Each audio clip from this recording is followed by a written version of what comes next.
July August হত্যাযজ্ঞের সর্বোচ্চ নির্দেশদাতা হিসেবে শেখ হাসিনা সহ ৩ জনের বিরুদ্ধে করা মানবতাবিরোধী অপরাধ মামলার রায়ের তারিখ ঘোষণা কিছুক্ষণের মধ্যে।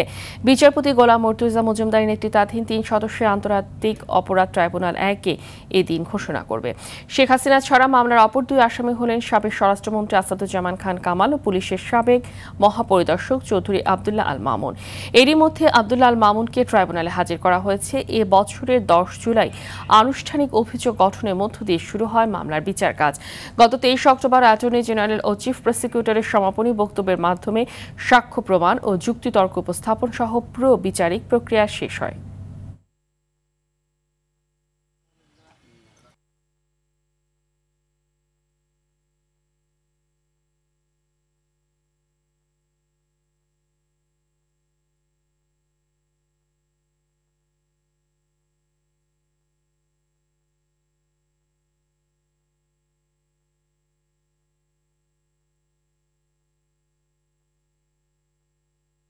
দর্শক, এই মুহূর্তে ট্রাইব্যুনাল প্রাঙ্গণে রয়েছেন সহকর্মী জিএম মাহমুদ। সরাসরি যোগ দিচ্ছেন তিনি। মাহমুদ, মামলার বিষয়ে বিস্তারিত জানাবেন।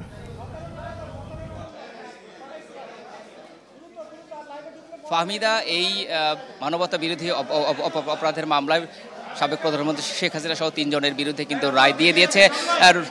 রায়ের তারিখ দিয়ে দিয়েছে ১৭ নভেম্বর, কিন্তু এই আলোচিত মামলার রায় ঘোষণা করা হবে। এই মাত্র কিন্তু আদালত জানালো আন্তর্জাতিক অপরাধ ট্রাইব্যুনাল ১-এ এই মাত্র ৩ জন বিচারপতির বেঞ্চ আসলে এই সিদ্ধান্ত জানিয়েছে, অর্থাৎ ১৭ নভেম্বর কিন্তু এই ঐতিহাসিক মামলাটি, অর্থাৎ এই আলোচিত মামলাটির রায় ঘোষণা হবে। যে মামলাকে ঘিরে ইতিমধ্যে বেশ চাঞ্চল্য তৈরি হয়েছে এবং অনেক আলোচনা সমালোচনার পর আসলে এই মামলার রায়ের তারিখ নির্ধারণ হলো। কিছুক্ষণের মধ্যেই হয়তো এ বিষয়ে ব্রিফিং করা হবে এবং প্রসিকিউশনের পক্ষ থেকে আসলে কোনো বক্তব্য থাকলে সেটি কিন্তু জানাবে।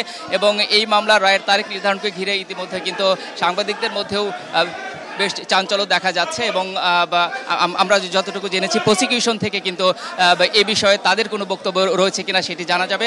এবং সকাল থেকে কিন্তু এই মামলার রায়ের তারিখ নির্ধারণকে কেন্দ্র করে আইনশৃঙ্খলা বাহিনীর শক্ত অবস্থান আমরা দেখেছি। সেনাবাহিনী রয়েছে, র্যাব রয়েছে এবং পুলিশ সদস্যরা তো রয়েছেই।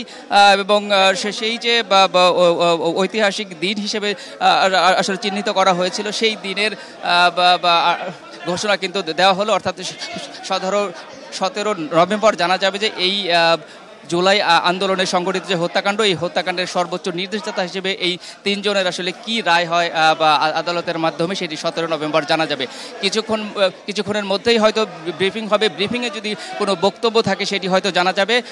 তো আপাতত এই ছিল আমার কাছে সর্বশেষ তথ্য। ধন্যবাদ আপনাকে।